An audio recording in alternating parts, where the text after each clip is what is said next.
Good evening. We were discussing Marxian approach to international politics. And in that context, I was talking about the neo-colonialism.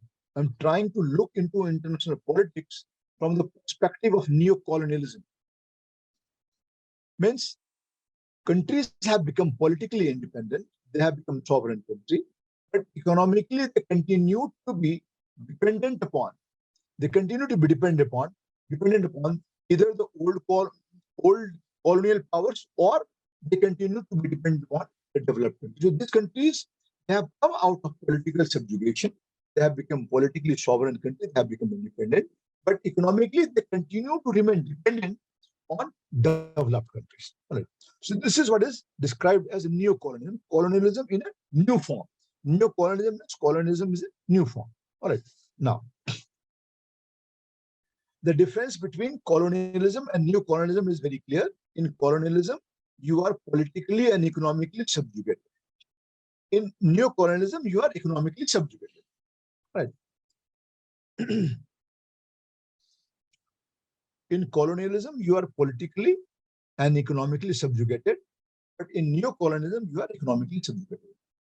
So, the very fact that you have become politically sovereign, you have become a sovereign country, politically you have become independent, but that doesn't have a much relevance, keeping in with the fact that economically you continue to be dependent on the development.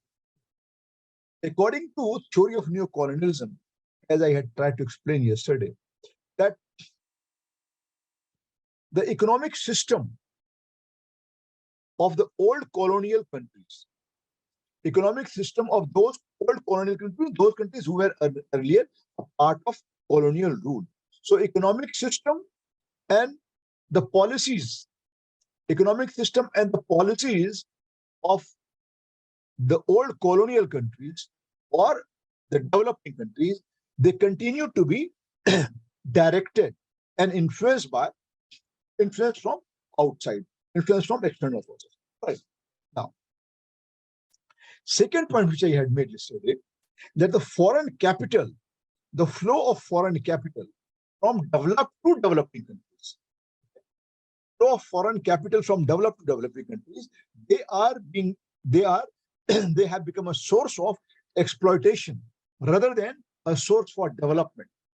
See, the flow of capital from developed to developing countries, they have become a source of exploitation rather than a source of development, rather than a source of economic development for these countries. Now,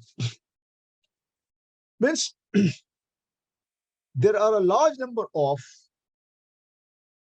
old colonial powers, who were earlier a part of colony, now they have become politically independent. But even now, they continue to function as a satellite of the old colonial powers. They continue to function as a satellite of the old colonial powers. All right.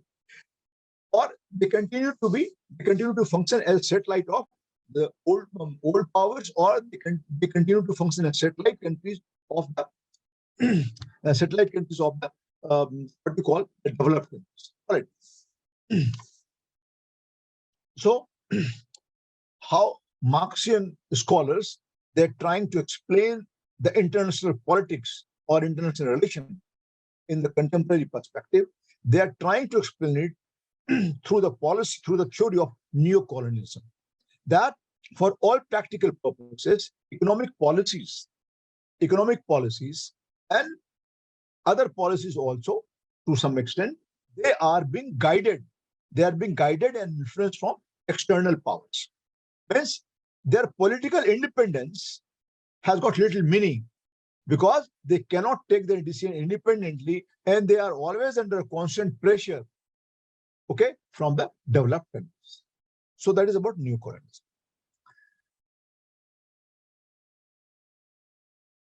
Then the third way. So first I've explained in order to understand the Marxian method of studying international politics, we have discussed the theory of imperialism. Okay, we have discussed theory of imperialism. We have discussed theory of neo-colonialism, and now we will be discussing theory of hegemony. Means Marxian scholars, they are trying to explain the Marxian approach to international politics by different theories. First, theory of imperialism. Second, theory of neocolonialism. And now, theory of hegemony. The two important exponents of the theory of hegemony, one is Gramsci, which we have already studied, and the second one is Robert Cox, C-O-X. Robert Cox and Gramsci, they are the two important exponents who are trying to look into the functioning of international politics, okay, from the perspective of theory of hegemony. All right.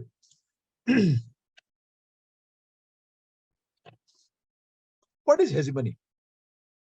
Hegemony, as you are aware of, that hegemony signifies the ability of a dominant class to exercise power, okay, by winning the consent of the people, by winning the consent of the subjects. Okay, so within the international system, all right, within the international system, what has happened is that the ruling class, the dominant class means ruling class, all right,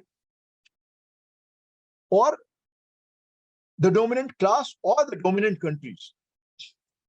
Okay, dominant class or dominant countries, they would try to exercise the power by winning the consent of the subject, by winning the consent of the people.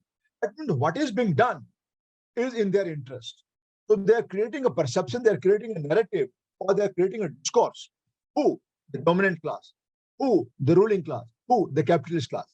So they are creating a kind of perception that whatever is being done, that is based on whatever is being done, that is done based on the needs and requirement of the people. So this system is good for them. All right. So basically, they are trying to obtain the consent of the people.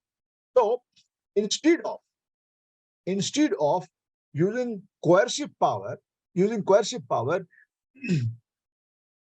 through the theory of hegemony, what the Marxian scholars have done, they have tried to explain the working of the international politics in an alternative model, and that model is known as the hegemony model.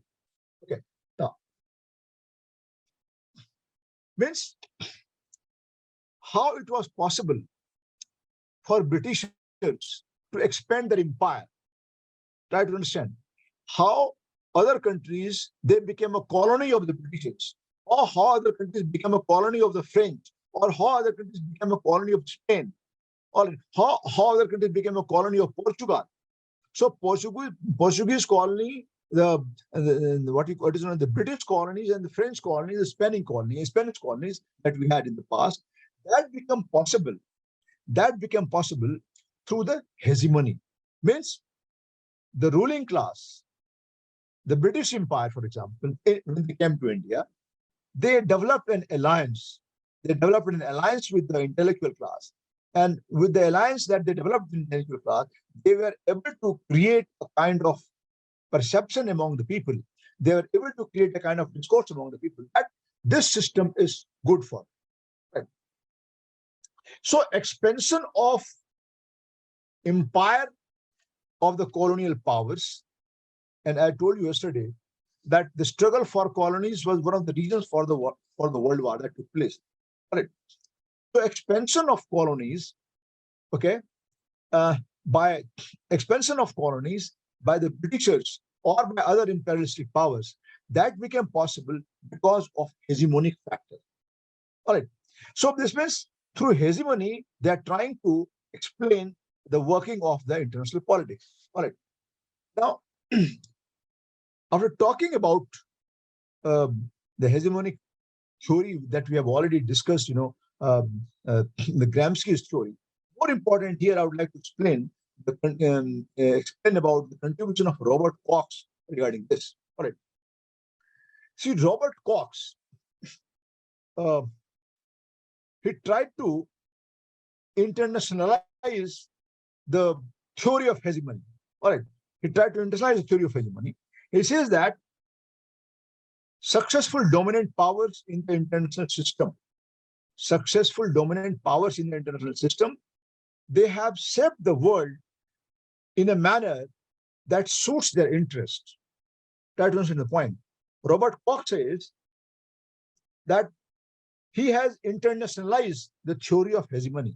And he says that, Robert Koch says that the dominant powers, they have set up, they are exercising their power. They have made the setup, in such a manner that the current world order, okay, that they have created,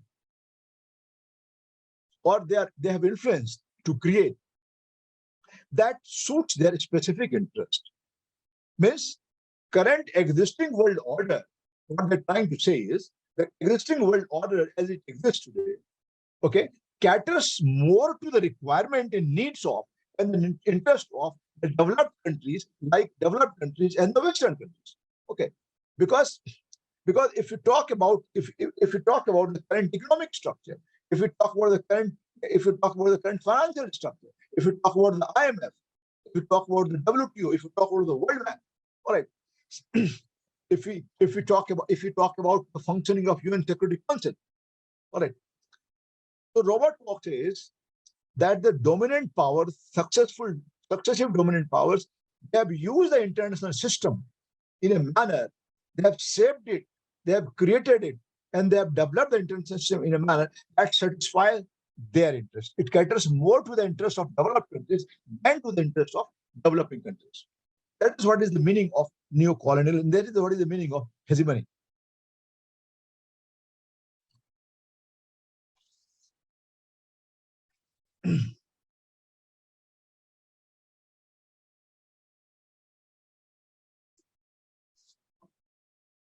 Now, these dominant powers have managed to generate a broad consent of the current order. They have been able to generate broad consent of the people so far as the existing or a current world order is concerned. For example, UK, United States of America, they have managed to project idea of free trade as a common sense idea. That free trade is something which caters to the requirement of all the countries, developed and developing countries. So the current trade policy, all right, or the working of IMF, all right, or the working of other institutions of global governance, they have created a perception. They have been able to generate the consent of the people. For example, US forcing India not to import oil from Iran. What does it mean? This means US has been able to convince India, okay, against importing oil from Iran, because that suits, that weakens, this decision of India not to import oil from Iran. This has weakened India's relationship with Iran. All right, India is a sovereign country, but still India is following the dictates of India is following the commands of United States of America. Are you ready for point? So they have been able to generate a broad consent over the current world order that has been created by them. The current world order, existing world order, has been created by the developed countries, have been created by United States of America, supported by other Western countries. So all the current institutions of global governance, for example, IMF says, do not give subsidy or reduce the subsidy. Or for example, IMF says, you cannot go for deficit budgeting. So all the developing countries, in order to ensure that they continue to get loan from the IMF, or in order to ensure that they continue to export their products to other parts of the world. Okay, so they have also started believing in the policy of, have also adopted the norms of what called the free trade. Means when you are doing free trade, means what? You are allowing other countries to sell the product in your market at a lesser price. Not in lesser price means without at a reduced customs duty. So you have lost your freedom. You have lost your liberty to impose customs duty on any product, because you are working according to the dictates of the policy of the United States of America and other developed countries. And they require free trade. Free trade means you will have to go on reducing the level of duties on the product which you procure from other countries. All right. So when you reduce the customs duty, what happens? Their products can easily sell into your market. And what would happen? Your products, your own manufacturing base, okay, would lose its competitiveness. Why? Because they cannot compete. When you provide them free trade, means when you allow their goods to enter into India. For example, let me give an example. Earlier, we were imposing more than 100% duties on American motorcycle, Harley Davidson motorcycle, a very famous motorcycle, which used to be supplied by US to India. All right, and it's a motorcycle which is sold like a hot cake in other parts of the world, in different parts of the world. So India was imposing more than 100% duties on Harley Davidson motorcycle. All right, now US forced India to reduce the customs duties, and we reduced the duties by 50%. US was not satisfied with that. Now US wants India to reduce the duty by further by 20%. What I'm trying to tell you through this example, that developed countries, through the policy of free trade, they have tried to create a perception. Okay, they have tried to create a perception that this free trade is in your interest, or reducing subsidies in your interest. Well, fine. Controlling deficit budgeting is in your interest. What I'm trying to tell you is that all the policies of developed countries, okay, the policies of the developed countries, they have framed the policies in a manner, and people from other people in other countries, the government in other countries, they continue to follow those policies. They continue to follow those norms. All right. So what I'm trying to tell you is that these dominant powers, they have been able to generate a broad consensus among the countries. They have been able to generate the consent of these countries, okay, so far as, despite the current system is working for the disadvantage. What I'm trying to tell you is that the current system is working for the disadvantage, but still we continue to accept those policies. All right. Now, so they have created a perception that the free trade is something which works, which is going to work in the interest of the developing countries, whereas it is not. But we continue to follow that. All right. So, Robert Cox says is that what Robert Cox is saying that so far as hegemony is concerned, Robert Cox has in fact internationalized the concept of hegemony, that developing countries, they have been forced to follow the norms of the developed countries. They have been forced to allow foreign goods to be sold in the market at a cheaper cost, at a reduced duty. And as a consequence of that, their own products are losing competitiveness. But a common sense has been created that this free trade is for the good of everyone. All right. So that is what is meant by that is what is the concept of hegemony so far as international international trade is concerned. So theory of hegemony in international perspective. All right. So nowhere Marxian scholar, they have dealt with the method to study international politics in a very systematic manner, but they have talked about international politics here and there in a very scattered manner.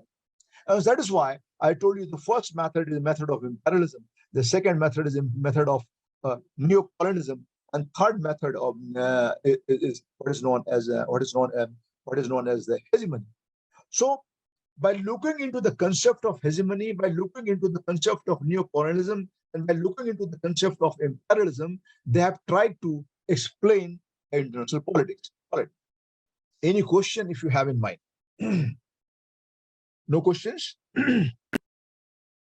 In fact, normally when we explain the theory of hegemony or Gramsci's theory of hegemony is primarily in context of how the capitalist class, how the dominant class, they are able to perpetuate the rule by developing an alliance, with one intellectual, with an intellectual class.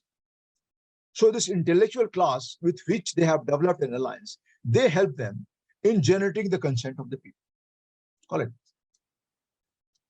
But what Robert Cox has done, as I told you, is that he has tried to apply theory of hegemony in international perspective.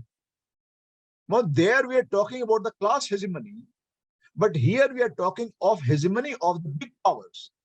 Here we are talking about the hegemony of the developed countries, hegemony of United States of America. We're talking about that. So just because US is a great military power, and just because of the fact US is not only a great military power, it is also a great economic power.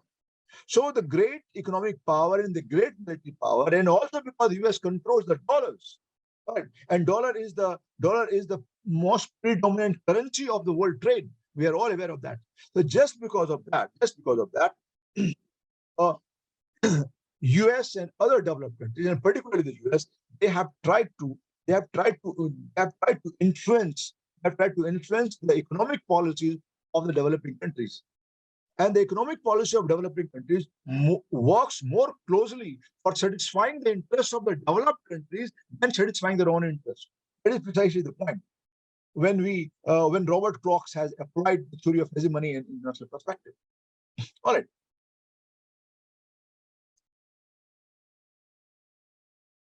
So application of theory of hegemony in international perspective is itself a kind of neo-hegemony. But yes, when you talk about the neo-hegemony, for example, if we talk about, I would not exactly call it a neo-hegemony. There is a new concept, and there is a neo-radical approach to international politics. So I won't call it neo-colonial. I will not call it neo-hegemony. I will call it neo-radical approach to international politics. So what I'm going to do now, I'm going to discuss neo-radical concept. It is a Marxian concept itself, but it's called neo-radical concept or neo-radical approach to study international politics. All right.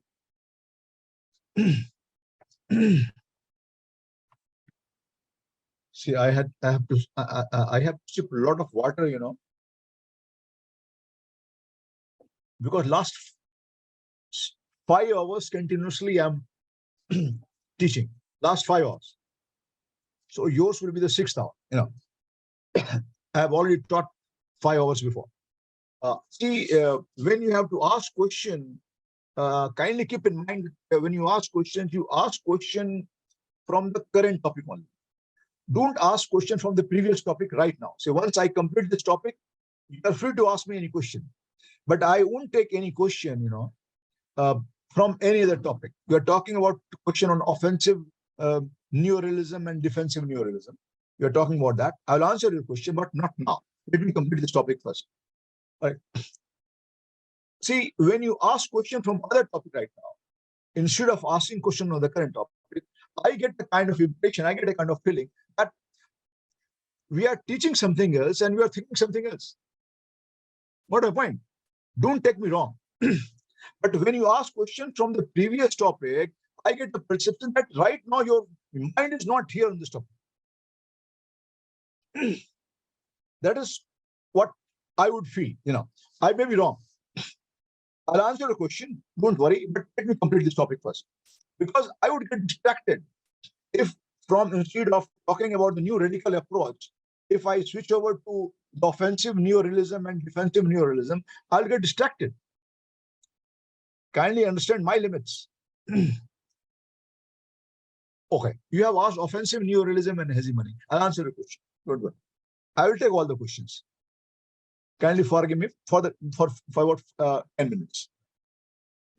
Before I switch over to other new topic, I'll answer the queries.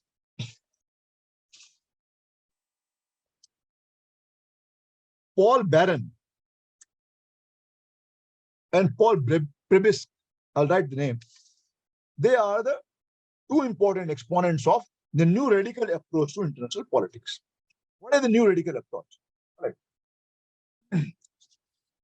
Just let me write the name for your convenience. Paul Barron, B-A-R-A-N. All right. Paul Prebys. Paul Prebys, P-R-E-B-I-S-C-H, and Paul Barron. They are the two important exponents of neo-radical approach to international politics. All right. First of all, let us try to understand why this theory developed. All right. First important reason, why this theory developed. There is a growing dissatisfaction among the people. There is a growing dissatisfaction among the people because of the failure of all the traditional development theories. They failed to resolve the issue of poverty, hunger, starvation, unemployment.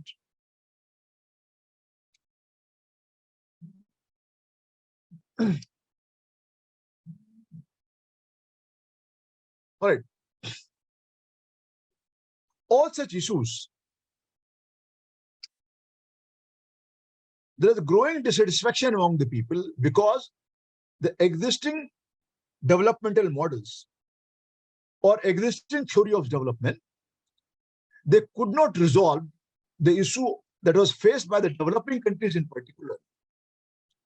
The issue of poverty, the issue of unemployment, the issue of starvation, the issue of bad health, the issue of hunger, that could not be resolved. So there was a growing satisfaction among the people. All right.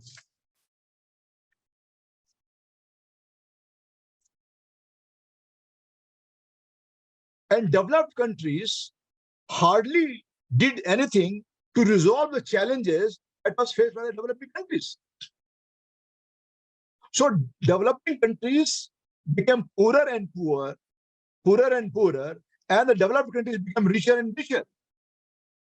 So instead of resolving the problems faced by the developing countries, okay, the model of development, the theory of development that was imposed by the developed countries, developing countries. For example, we talk about the capitalist model of development, liberal economic model of development. So they failed to resolve the issues. So there was anger in developing countries, okay, against the developed countries. All right.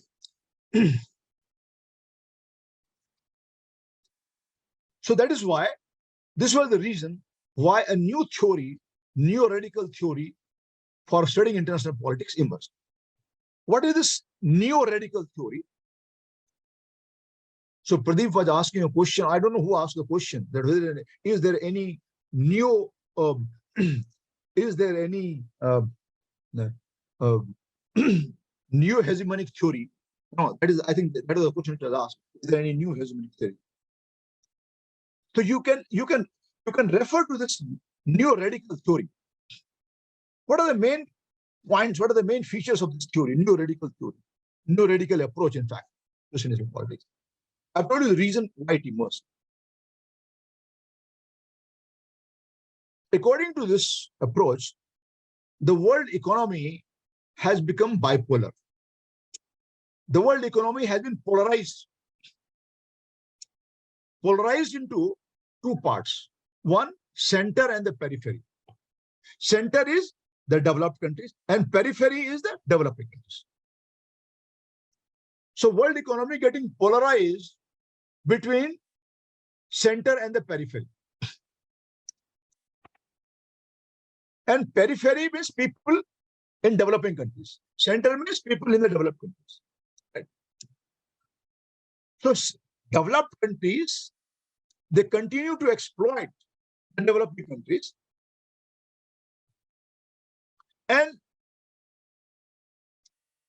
if at all there is any development, if at all there is any development in the periphery countries, the developing countries, the benefit of this development are extracted by the developed countries.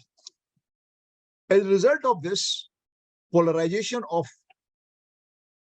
world economy between center and the periphery, and the relationship of dependency of periphery on the center, relationship of dependency of periphery on the center, it is also known as dependency theory. So developing countries or the countries of the periphery, they continue to remain dependent on the developed countries. They continue to remain dependent on the center, that is on the developed countries. All right. So this center-periphery relationship has led to international division of labor. This international division of labor means what? What is the meaning of international division of labor? You produce the thing, they buy the things from you at a cheaper cost on their own terms and conditions, leading to excessive concentration of wealth at the center but not at the periphery. You produce the things, they buy the things from you, all right, and they buy it at their own cost fixed by them. So even for the development, little development that's taking place in the developing countries, profit of that development gets extracted by the countries of the center, the developed countries. All right.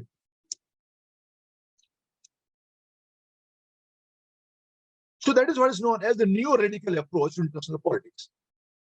And they have explained it in terms of center-periphery. Now here I would like to refer to the views of Gunter Frank on center-periphery relationship. Means explanation of international relation or international politics in context of center-periphery relationship by Gunter Frank. Okay.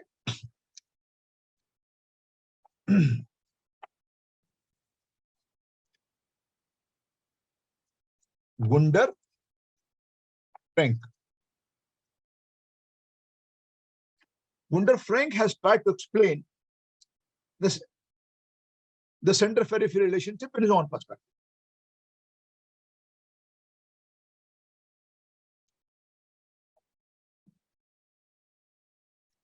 Point number one, the system of capitalism is working because what is the model of economy in the developed countries and what is the model of economy in the developing countries? Is the model of economy both developed and developing countries is the liberal capitalist economic model. All right. So what is existing today is the world capitalist economic model. All right. So Gunter Frank is saying that the system of capitalism is working both at the center and the periphery. What a point. So the model of economy, which is functioning both at the center means in developed countries and the periphery means developing countries, it is capitalist system. But it is dynamically interrelated. So if there is slowdown of economy in Europe, why should there be slowdown in India? If there is a trade war between US and China, why should there be impact on India? I already went. This is happening because both periphery and the center, they are following the capitalist economic model. All right. So their economies have now been integrated and they are interrelated. So if there is a slowdown of economy in Europe, it would have its impact on India.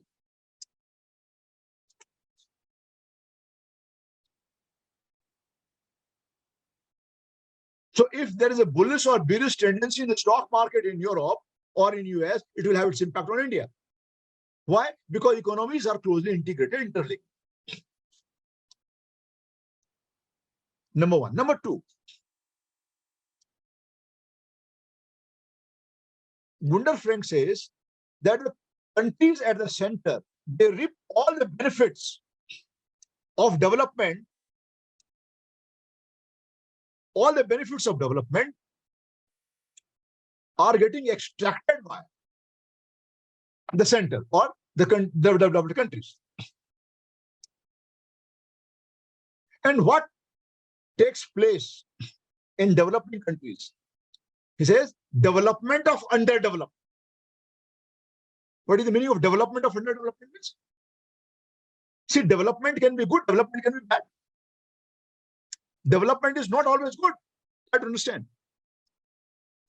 What develops here can be for your good, and what develops here could be bad for you. So what is taking place? He calls it, Gunder Frank calls it development of underdevelopment. So development of development at the center and development of underdevelopment at the periphery. What my point? So Gunder Frank is trying to explain international politics by looking into the relationship between center and the periphery. So development of development at the center and development of underdevelopment at the periphery.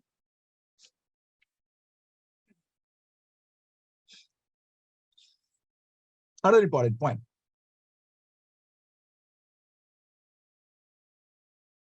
What Gunder Frank is saying that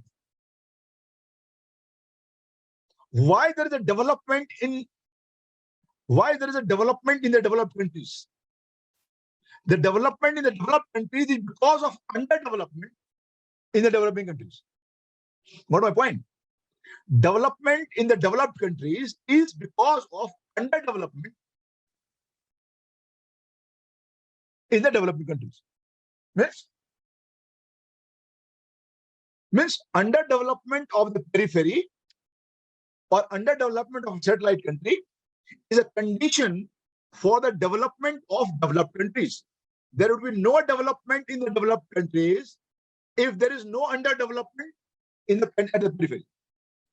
I hope my point is clear.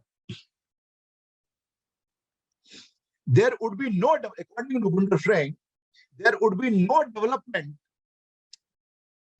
There would be no development in the developed countries if there is no underdevelopment at the periphery or in the developing countries.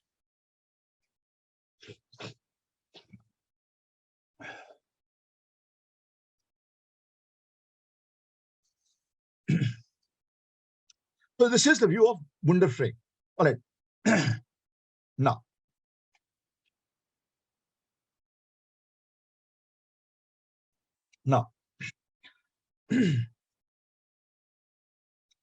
there is another scholar's view, another Marxian thinker view on the center-periphery relation. Samir Amin, S-A-M-I-R,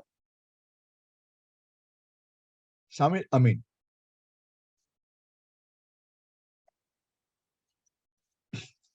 All right.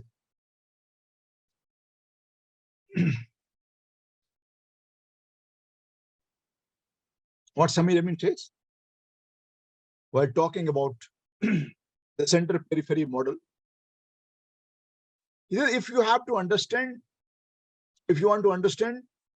international politics, or if you want to understand international relation, the best way to do it is through center-periphery relationship. Is what Samir Amin says. What he's saying? He's saying that the industrialized countries and the less developed countries, those countries who are developed, industrialized, technologically more advanced, and the less developed countries, they are linked in such a manner. That is the point. Industrialized countries means developed countries, technologically advanced countries, and the less developed countries. We have already been talking about the integration. So they are linked, they are integrated in a manner, and the relationship exists at such a level that it would never be possible.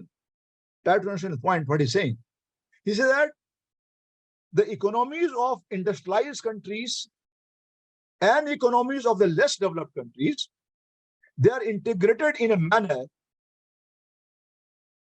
they are integrated in such a manner that less developed countries, we are no longer in a situation of achieving a self-sustained growth. It would not happen unless and until you change structure. It is not going to happen. While trying to explain the center-periphery relationship, Samir Amin says that both industrialized countries, industrially developed countries, and the less developed countries, or the developing countries, they are linked in such a manner, integrated in such a manner, because it's no longer possible for the developing countries to attain autonomous self-sustained growth. It would never happen. If you continue to work on this economic model, there is no possibility, according to Samir Amin, there is no possibility of underdeveloped countries or developing countries achieving a self-sustained growth.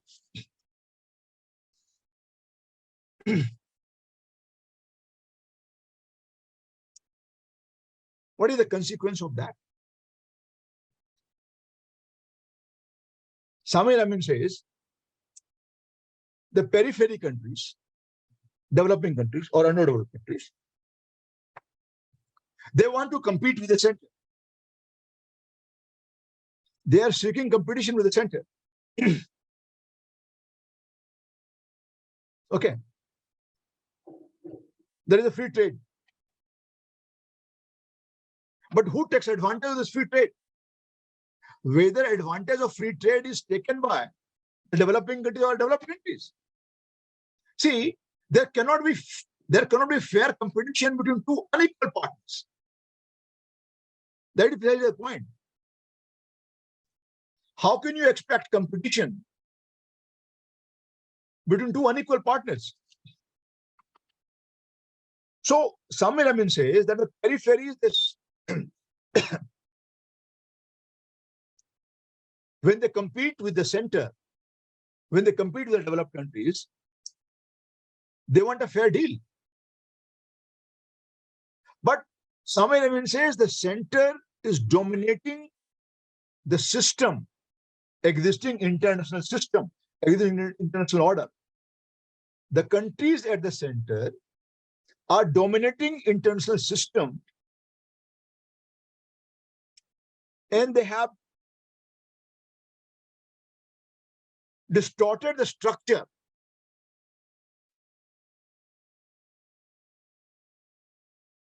in such a manner when they have used the current structure to subserve their own national interests rather than the interests of developing countries.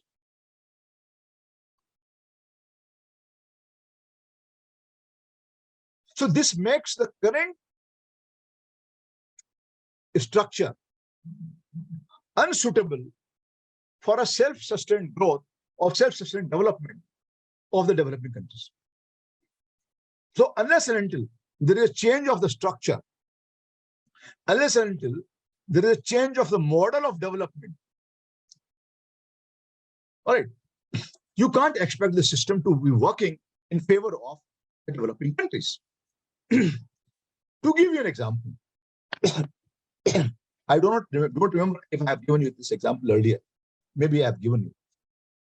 IMF, the most predominant lending body of the world. All right. There has been a demand for bringing about reforms in IMF. But the IMF is structured in a manner that any reforms in IMF would require a positive 85% vote. What do I mean? To bring about reforms in IMF, there is a need for 85% vote in favor of the reforms. United States of America has got 18% vote share, 18% vote share in the IMF. This means to bring about any reform in IMF, US consent is mandatory because US has 18% vote share. So without US consent, no reforms. So that is what I said. is that the current structure, the current world order has been structured in a manner that they serve the interest of the countries of the center and not at the periphery. So that is what Sami Ramin says. Another example, WTO.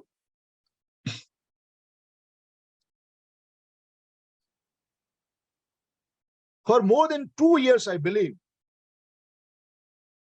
WTO was without its functioning, without its head, because US never wanted. There are a lot many trade disputes which were there to be discussed with the WTO, and the decision could have gone against the interests of the United States of America. So US never wanted. So since US never wanted, WTO without its head for more than 2 years, I believe, approximately 2 years also. So what I'm trying to tell you is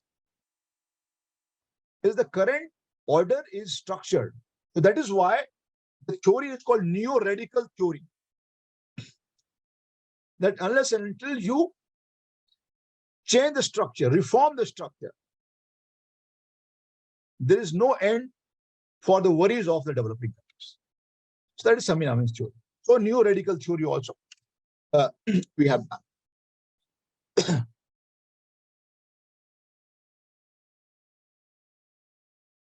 Now, let me take your questions before I proceed further. What is offensive neorealism? In offensive neorealism, you give more stress on increasing your power. All right. In defensive neorealism, you give stress on enhancing your security. One is security maximizer, another is the power maximizer. You are clear about that. I do not see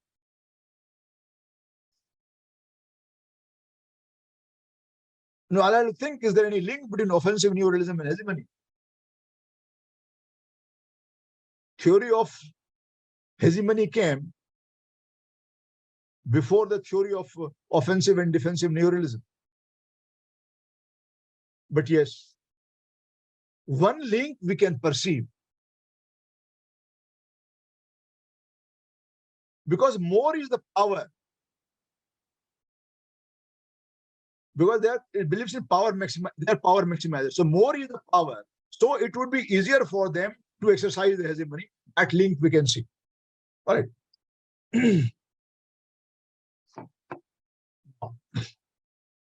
Any other question if you have in mind, you can ask me.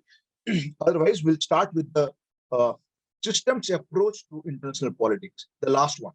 Yes, developed in developing countries because of underdevelopment in developing countries. You are right. If you have any question, you can ask me. You are right. There is a development of development in developed countries, and there is a development of underdevelopment in developing countries. This is what I had said. Any question on this, you can ask me. Means if it is like rich is becoming richer at the cost of who? Which cost? At the cost of the poor. See, if a poor is made to pay more cost for a product, if poor is made to pay more cost for the product, irrespective of the fact whether he can afford to buy the product or not, but he is made to pay more cost, so this means what? This means rich is becoming richer at the cost of the poor. As simple as that.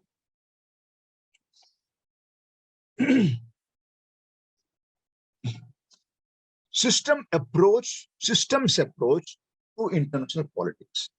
This can be considered as a very useful approach to the study of international politics.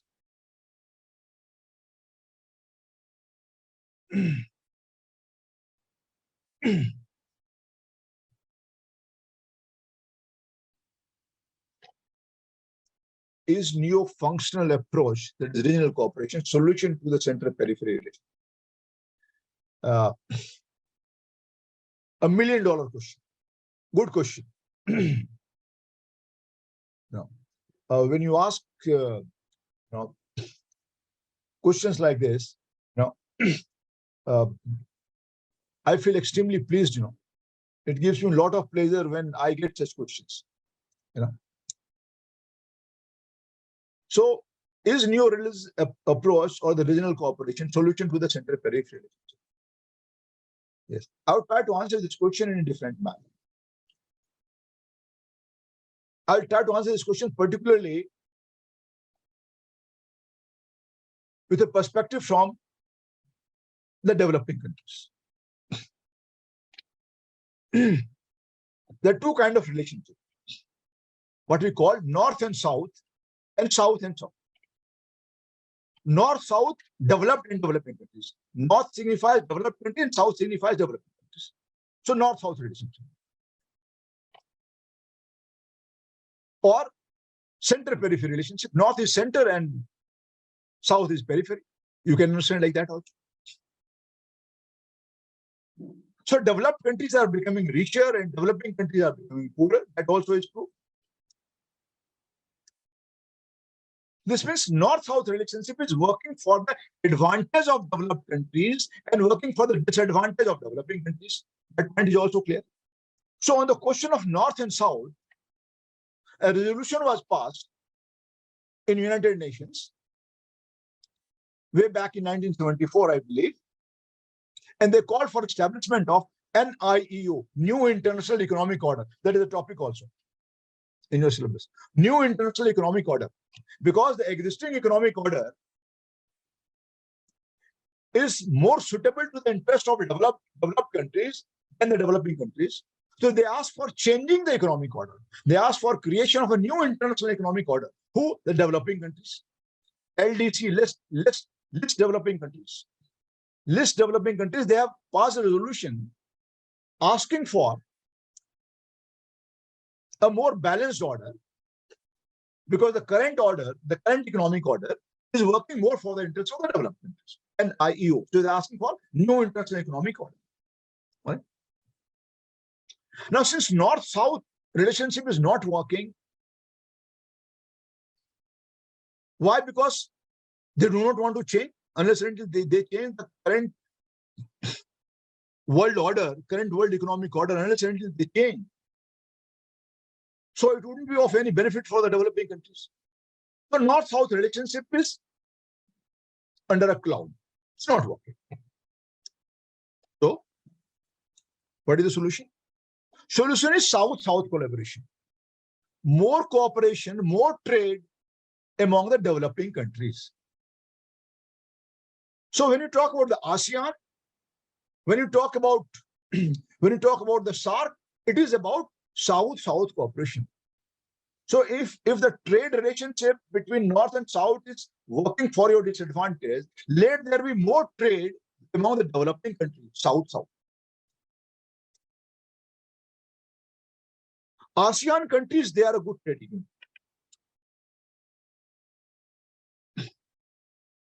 ASEAN is very successful. ASEAN as a regional organization economically has been very successful.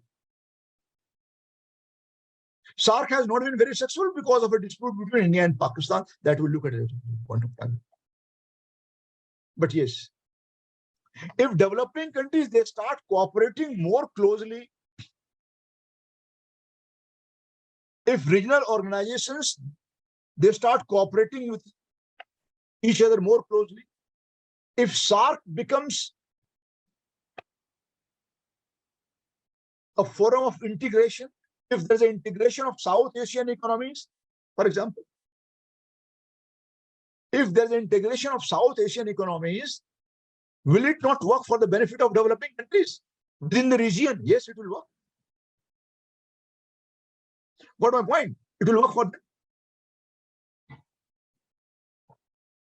So South-South collaboration, South-South relationship in the form of regional organization on the lines of European Union could be very successful, could be a solution, could be a possible solution for a center-periphery relationship, yes, because that will reduce your dependency on the developed countries to a great extent. The point is clear? Any doubt? Systems approach to international politics. See, international politics or the relationship among countries that they take place, how the countries interact with each other, how their interests converge. You see,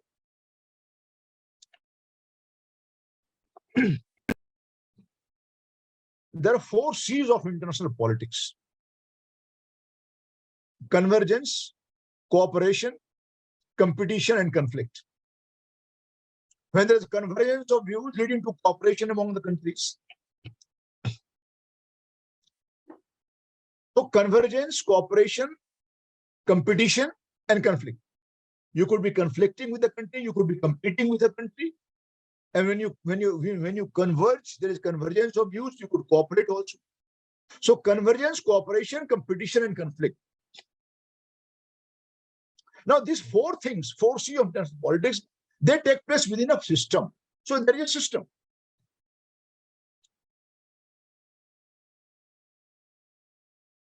How you are interacting with the countries, how you are doing trade with the country, how do you seek loan from IMF?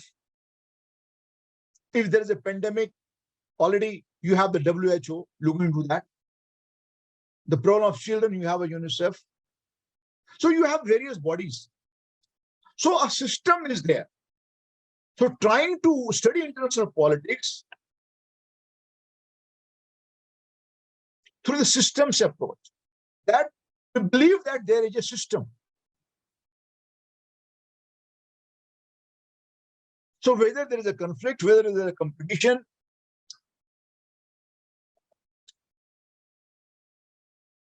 so system is there. Means when you are using a system to study the relationship among countries of the world, both at the macro level and at the micro level. Macro level, how the foreign policy of a country. Micro level, what is the specific relationship between India and Pakistan? What is the specific relationship between India and China? So when you talk about foreign policy, you talk about foreign policy at the macro level. India's foreign policy, you talk at the macro level, India's foreign policy. Or at the micro level, you're going to the specific. What is India's relationship with the specific countries? So both at the macro level and the micro level, balance of power at the global level, balance of power at the regional level. Balance of power at the global level, balance of power at the regional level, balance of power at the regional level means balance of power in Asia. Balance of power in South Asia, China, Pakistan on the one side, India, US on the other side. That is the balance of power in Asian region, in South Asian region. Balance of power at the global level, US on the one hand, and China and Russia on the other hand. So the systems approach, emergence of the system approach to the study of international politics, this is the most significant development of the 20th century. That we are trying to find out, is there any system, is there any fixed system through which we can study international politics? That is the objective. What do we do in systems approach? See, the main objective is to develop a theory of international politics. The main object is to develop a theory of international politics. So can we develop a theory through the functionalist perspective? Can we develop a theory through realist perspective? Can we develop a theory through idealist perspective? Can we develop a theory of international politics through Marxian perspective?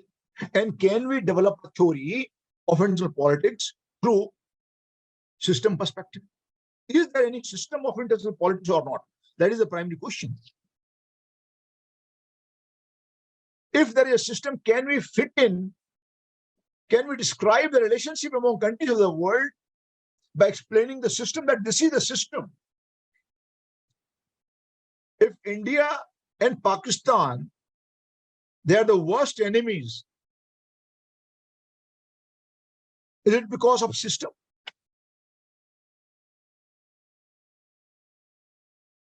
Now, can India's relationship with Pakistan, can India's rotating relationship with Pakistan be explained through a system?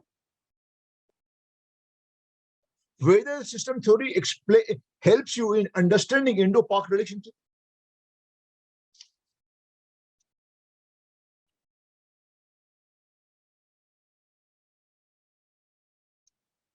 What is the meaning of systems approach?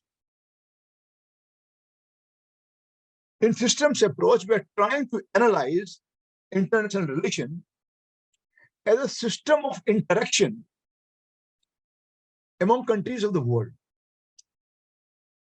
Means countries are interdependent and countries are interrelated.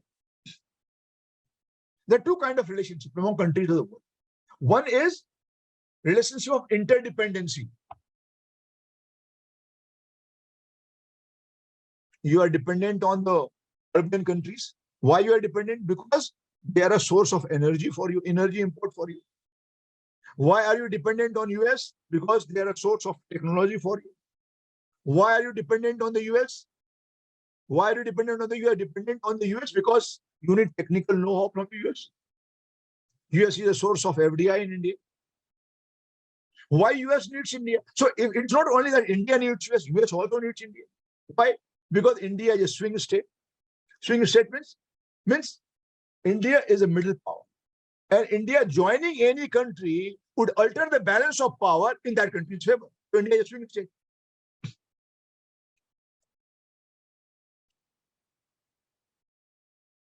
So India joining United States of America has altered the balance of power in South Asian region in favor of US.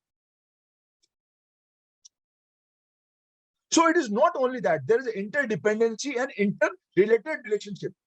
If US is supporting India, it's for a reason, because US wants to counter China. If India and US, they have come together because China is a common enemy for both, US also and India also.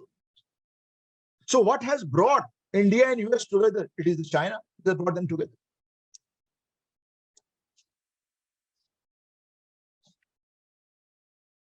Means interdependency of countries and interrelatedness of countries. So through the systems approach, we are trying to study interdependency of countries and interrelatedness of countries. All right.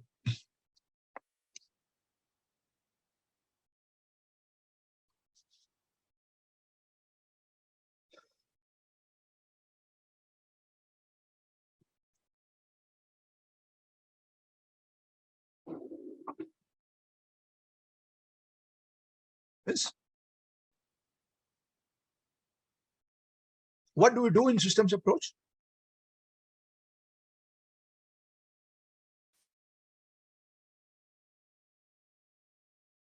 Who are the actors?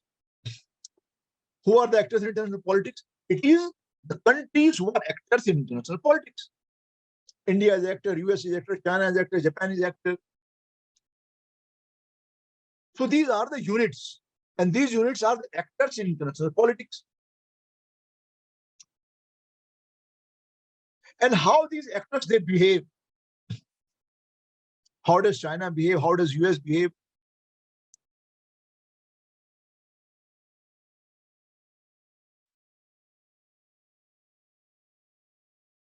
On the issue of the visit of Speaker of the US House to Taiwan, how did China react? You are all aware of that. On the issue of Russia's attack on Ukraine, how did US behave? How did China behave? How did India behave? So in systems approach, we study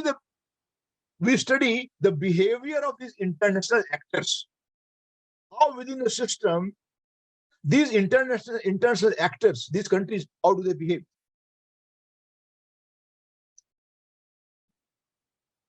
Because behavior of each country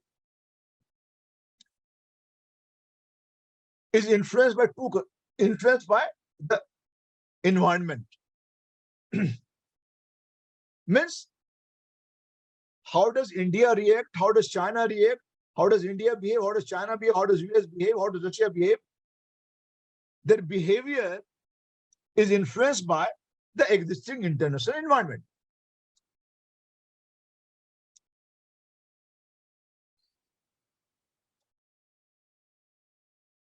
China and Russia, China and India, normally they would conflict. They are rivals. But China and India, the voting pattern of China and India inside the UN, the voting pattern of India and China inside the UN on the issue of Russia's attack on Ukraine is on the same pattern. Both China and India would abstain from the voting on this issue. So howsoever may be the difference between India and China, so because of the relationship with Russia, their voting pattern is almost similar inside UN. Got my point?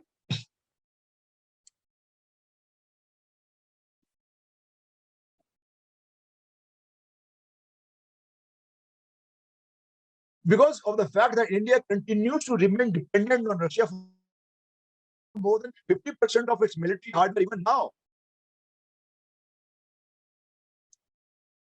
So India is not risking to compromise its relationship with Russia at any cost.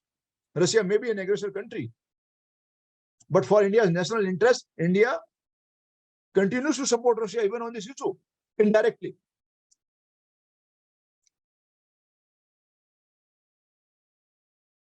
So what is the behavior pattern of a country that we try to study through the system?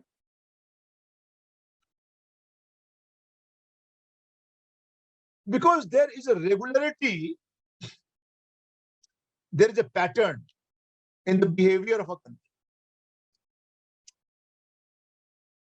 What do I mean when I say there is a regularity in the pattern of behavior of a country? What do I mean by this? I'll give you an example. China would support Pakistan for every wrong reason. Why? Because there is a proximity between Pakistan and China. The Sino-Pak proximity is for countering India. So China would support Pakistan for every wrong reason. Even on the issue of a terrorist being declared as an international terrorist, China would support Pakistan. So there is a regularity in the behavior. There is a pattern in the behavior. So through this systems approach, we try to find out, is there any regularity in the behavioral pattern of a country? So through systems approach, we try to find out how does environment influence the policy of a country and how does they influence the environment? What is the point? International environment influences the policy of a foreign policy of a country, and foreign policy of the country influences the international environment. Both the ways. This is which we try to study through the systems approach.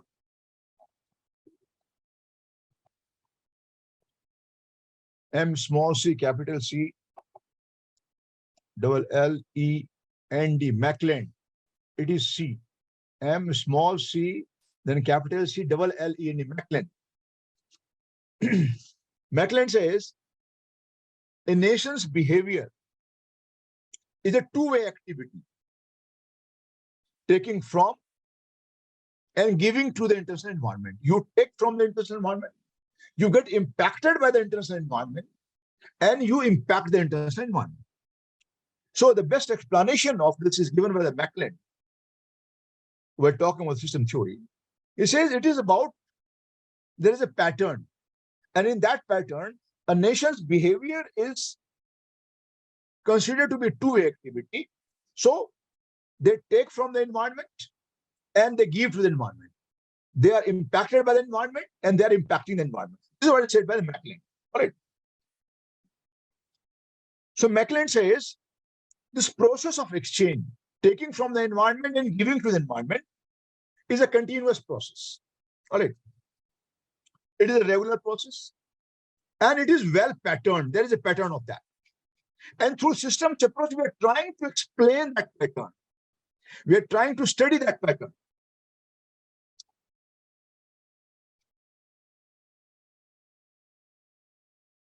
All right. Now, before I proceed further, probably you have written some questions on this. Okay. If India is a swing state, how can US influence India in not buying oil from Iran? Good question. Let me answer this question. All right. The thing is, international politics is about both giving and taking. International relationship is both about giving and taking. You do not only give and you do not only take. All right. So it is all about the bargaining power.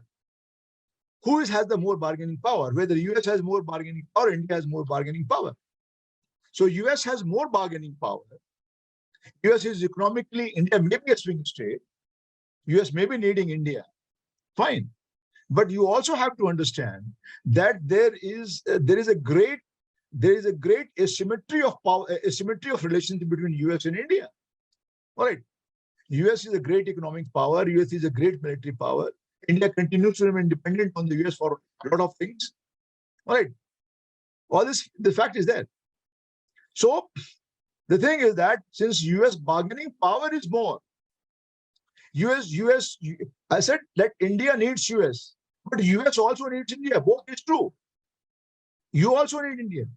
So sometimes they will be doing the bargaining, sometimes you will be doing the bargaining. All right. So if you are a swing state, doesn't mean that US will listen to all your demands. It doesn't mean like that. So basically, why we call it a system? We are calling it a system because there is a regularity in the pattern. All right, that is why we call it a system. And how a country is going to behave, that you can predict. There is a possibility of forecasting the behavior of a country based on the existing pattern. All right. So there is a regularity in the behavior of a country, and that is what we try to study through the systems approach.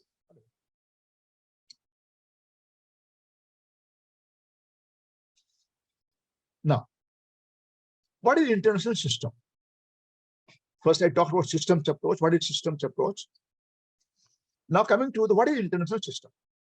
International system is an analytical entity. I mean, you can do an analysis of that. You can do analysis of international system. Through systems approach, you are trying to analyze the international system. Right? And what do? You do two things. One, you are trying to explain the behavior of international actors. Means you are trying to explain the behavior of China. Why, if China did aggression against India, why did China do that? All right.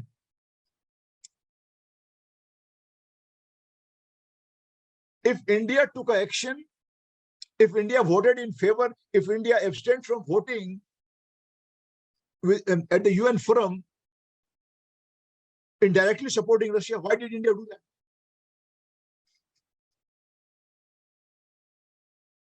So international system, through systems approach,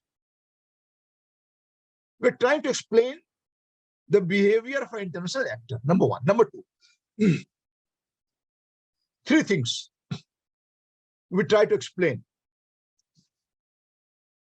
One, we try to explain is regulative behavior or regulative pattern. What regulates the action or relationship of a country? What is the regulating? What is the regulating pattern? Then we also try to explain what is integrative pattern. What integrates the two countries? What is integrative pattern? Regulative, integrative, and finally,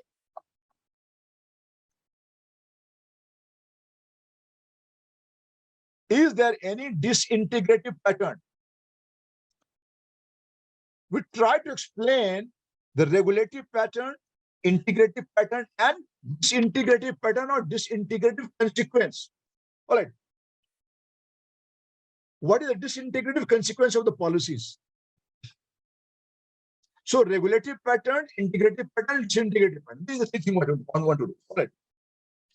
What is the current international system? For example, if we try to describe the current international system, how do we do that?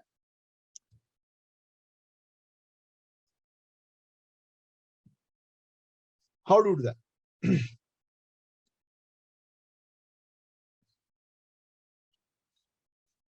So, what do we try to find out? How the countries are interrelated. What is the interrelationship between the countries? Interrelated pattern. Okay.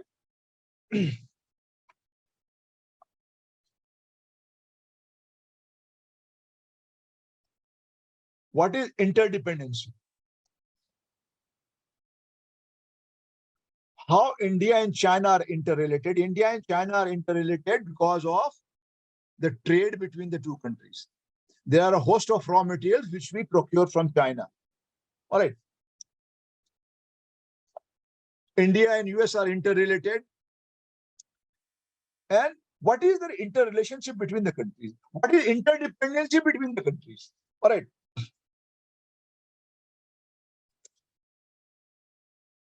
So interrelated relationship, interdependency between the countries, and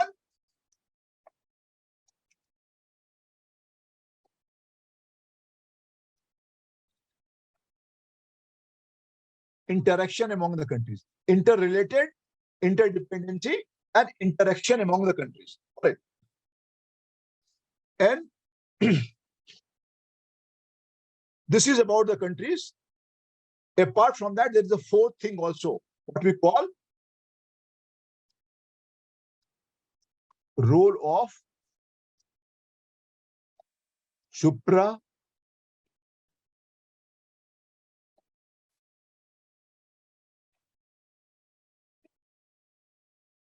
national actors. Interrelated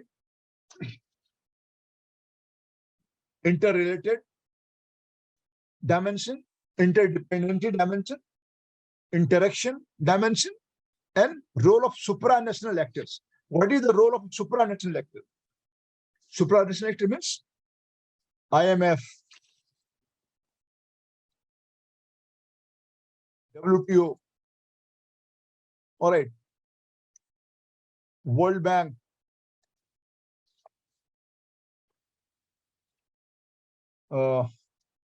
again you can say WHO. All right. So they also play a role. World Human Rights Council, United Nations, European Union. So there are certain supranational bodies. The role of supranational bodies is also to be studied. Okay. Because they play a major role. The role of United Nations, the role of WHO, the role of IMF, the role of World Trade Organization. All right. They also play a major role so far as deciding about the current pattern, current system of international politics. All right. I will sum up what I have said so now before I proceed to the different models. And the most important model that we'll be discussing is the modern captain's model of systems approach. He has talked about different models of systems approach, and we'll be talking about that. And if at all they ask you a question, they will ask you a question. Now, first you need to understand what is systems approach, and they will ask you a question on the modern captain's model also. I have always asked questions on that. All right. We'll be studying that. I will sum up what I have said, main features of systems approach that we have discussed so far. First of all, what is the object of systems approach? The object is to develop a theory of international politics.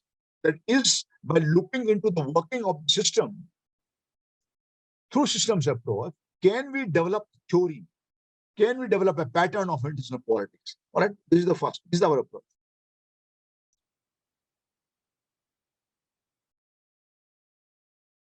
The second point, I said, who are the main actors in international politics? The units, the states. Different states are the actors in international politics. Right? Then I had said they are impacting the environment and they are getting impacted by the environment also.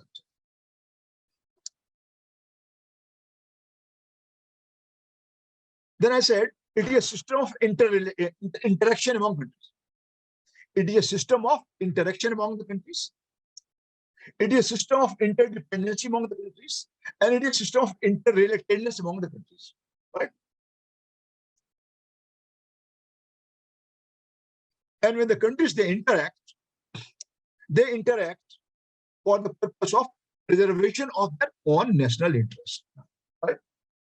When the countries they interact with each other and they negotiate with each other, what is the objective in mind? The objective is the national interest. So national interest, we can write a theory of international politics explaining that national interest, the primary motive, national interest is the most guiding force. It would not be wrong when we say that national interest is the most primary guiding force in the relationship among countries of the world. Correct. So interaction among countries of the world are preserving their own national interest. Correct. And then I said there is a regulative pattern, there is an integrative pattern, and there is also a disintegrative pattern. This is what we study. All right.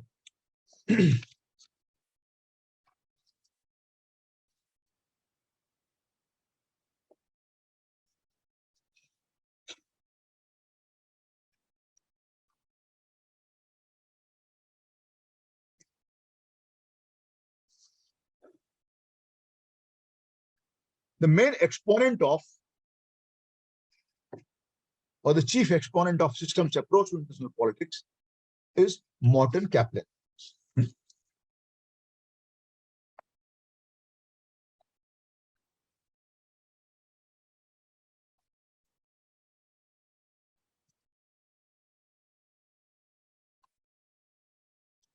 Morton Kaplan. Morton Kaplan. It is not M, it is N. Morton Kaplan. Okay. He is the main exponent of, chief exponent of the systems approach.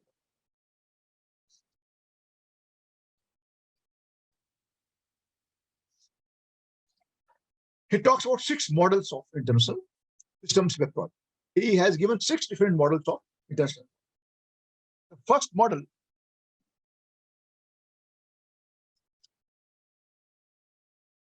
The first model is called balance of power model. The first model is called balance of power model. Right? Balance of power, all of you understand. Balance of power means there is an equilibrium of power. So when there is an equilibrium of power among the major powers of the world, so chances are that the peace would prevail. This balance of power system, which was, in fact, he talks about the 6 different models. And later on here are some more models, we'll talk more about that. So the first model is called balance of power model or balance of power system.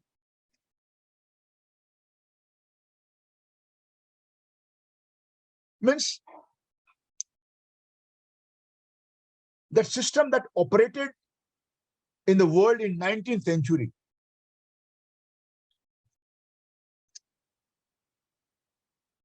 for quite a longer period of time is known as balance of power model.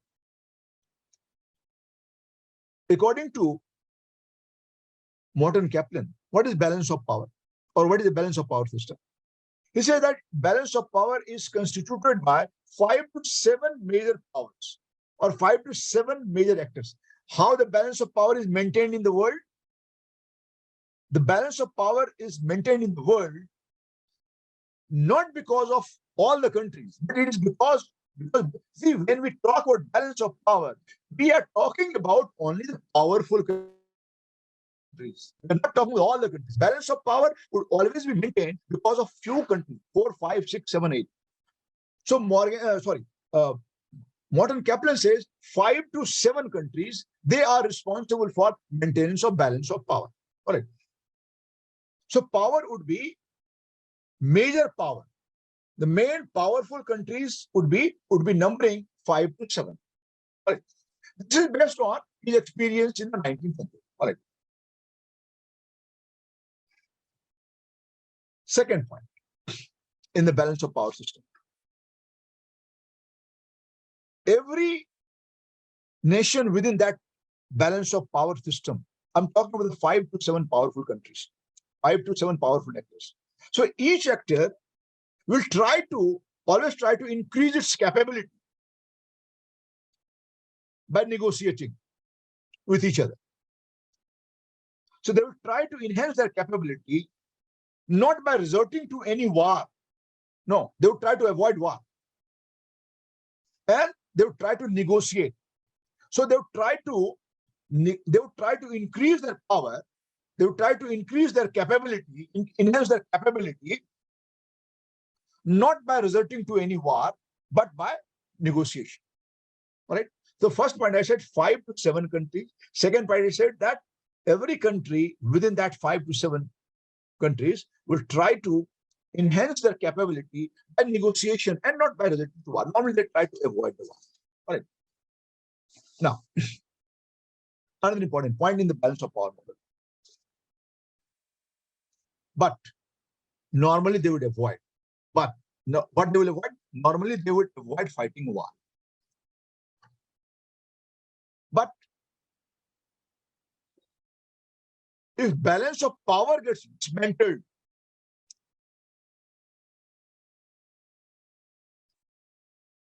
they can resort to war. In order to maintain the balance, they can resort to war. So balance of power is no guarantee for the peace.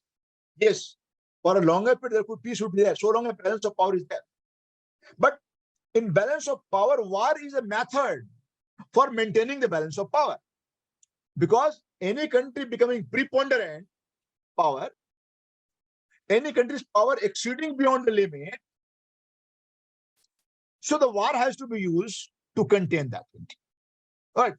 To maintain the balance. So each actor is prepared to fight rather than pass on the opportunity to increase its capability. So every country will be prepared to fight to enhance its capability for protecting its national interest. Example you want, I can give an example. Since Russia was getting continuously encircled by NATO, so in order to exert pressure on the European world, European countries, and Ukraine was also planning to join both European Union as well as NATO, all right. So Russia resorted, because Russia was getting continuously encircled. And almost all old Russian allies, Soviet allies, and the old Russian allies, they have already they have joined NATO or they are in the process of joining NATO. So in order to protect its national interest, a country can be prepared to fight also. What one? Fourth important point. So the point I've told you that any actor in the group can resort to war for maintaining the balance of power in relationship. Means war is a method for maintaining the balance of power. Normally they will avoid. Normally they try to negotiate, they try to resolve it through negotiation. But when it comes to protecting the national interest, they can resort to war. Right? But war doesn't mean that they would try to eliminate the actor. No. The war would immediately be terminated before the opponent gets eliminated. So the object is not to eliminate the opponent. No, object is not that. The only thing is that the only object is to cut into size the opponent. So war is a method for ensuring the balance of power. Any country becoming preponderant, okay, the power of that country would be reduced. Right? But The object is not to eliminate the opponent from the system. The object is not that. Okay. So any country trying to assume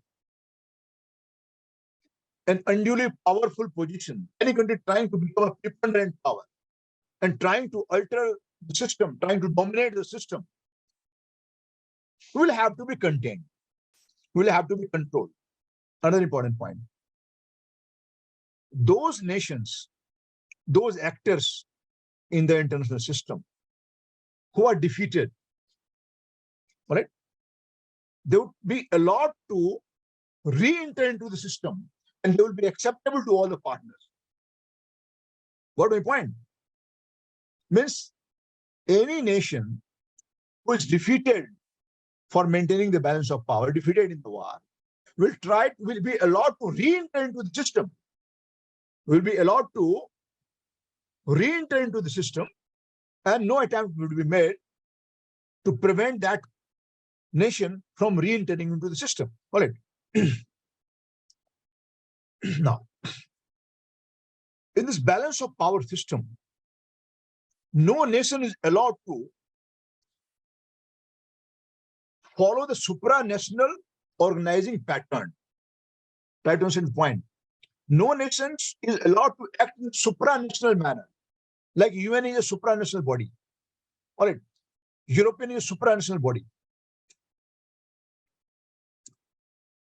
So no nation will be allowed to act in a supranational manner because all the countries, they are sovereign powers, they are equal powers. All right. So no nation will be allowed to act in a no nation will be allowed to act in like an overreaching agency, like the UN is an overreaching agency. So no nation will be allowed to act in a supranational manner. All right. So this is the balance of power system, as explained by Morton Kaplan. So the main features of the balance of power system of Morton Kaplan I have explained. If there is any point, second model that Morton Kaplan has given, he calls it a loose bipolar model. Right. If you have any question on the first point, you can just ask me. Balance of power, all of you understand. What are the main components of the Morton Kaplan's balance of power model? I have told you. If there's any point which you have, see, when I send you the PDF, all the points will be there. But if you have not been able to understand anything, you can just ask me. Loose bipolar model. After balance of power model, he talks about loose bipolar model. All right.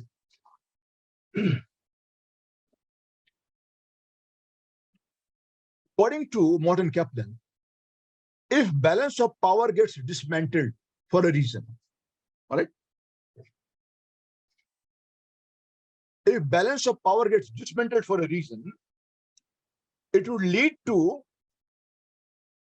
the emergence of a bipolar system. And first, what will emerge from the loose bipolar system? All right. What is the loose bipolar system?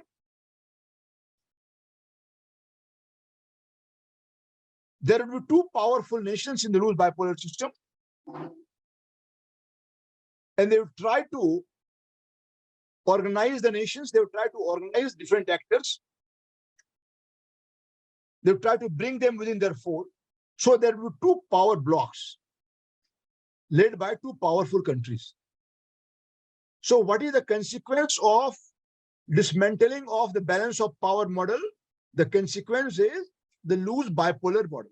Bipolar model, initially it will be the loose bipolar model. What is the meaning of loose bipolar model? Means there will be two power blocks led by so-called two superpowers. Right? Led by two superpowers. All right. But and each superpower would try to bring different countries within its fold. All right.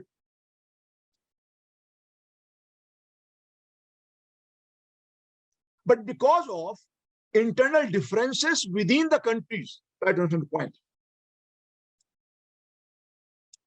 there is a possibility of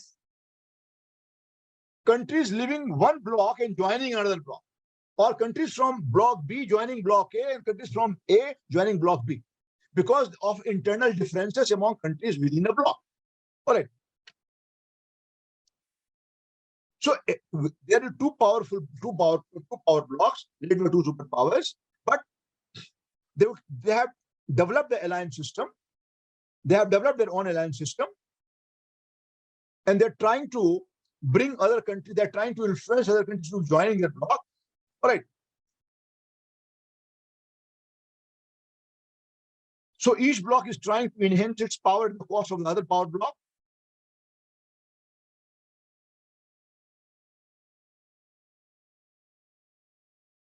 And there are some non-bloc countries.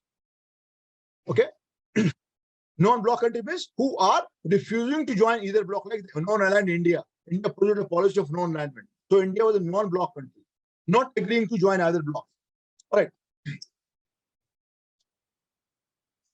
So non-bloc countries would try to favor a universal body like United Nations to bring about peace and stability in the world. So a non-aligned bloc led by India was a non-bloc actor, and it tried to influence an overreaching agency like UN to bring about peace and stability in the world. All right.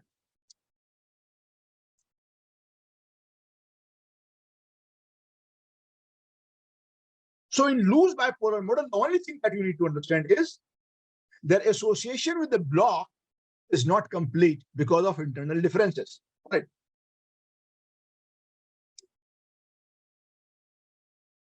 So each bloc is trying to use universal actor in its own interest. US is trying to use UN in its own favor, or Soviet Union is trying to use UN from its own favor. All right. So what do we find? Two power blocks, but the relationship among countries is very loose. There are chances of bloc members leaving their bloc and joining another bloc, or there are chances of people from other blocs joining their bloc. So that is why it is called loose bipolar model. The world is divided into two camps, two blocks, but it is loose because it is not tight, and there is chances of shifting from one block to another block is there. And another important point I said, there are the non-bloc members like India and other non-aligned countries who would refuse to be joining the bloc, and they would try to influence UN. They would try to use UN forum, okay, for establishment of peace and stability in the world. And these two bloc heads, these two superpowers, they would also try to use a supranational body like UN in their favor. So Soviet Union and now Russia is trying to hijack the UN Security Council. US is also trying to hijack the UN Security Council.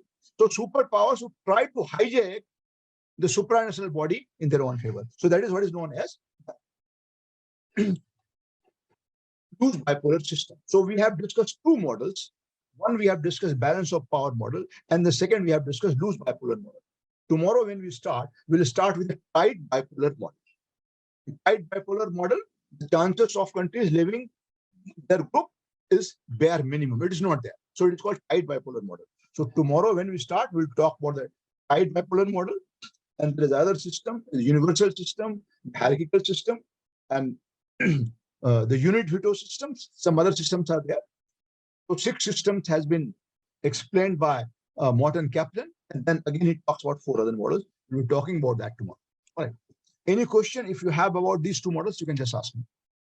So what we have done today, first I explained what is system, what is international system, and the models, 2 models we have discussed. We have discussed the balance of power model, and we have discussed loose bipolar model. And tomorrow when we start, we'll start with the tight bipolar model. Any question if you have, you can ask. Rajesh will discuss this. Our discussion is not complete. At the end, we'll analyze systems approach. We'll evaluate the systems approach. Whether it is relevant or irrelevant, we'll talk about that tomorrow. We'll discuss this. Because the discussion is still not complete. Once we complete all the models, and then we'll talk about the relevance of balance of power. All right. All right. Thank you, everyone. God bless all of you. See you tomorrow, same time. God bless you all. Thank you.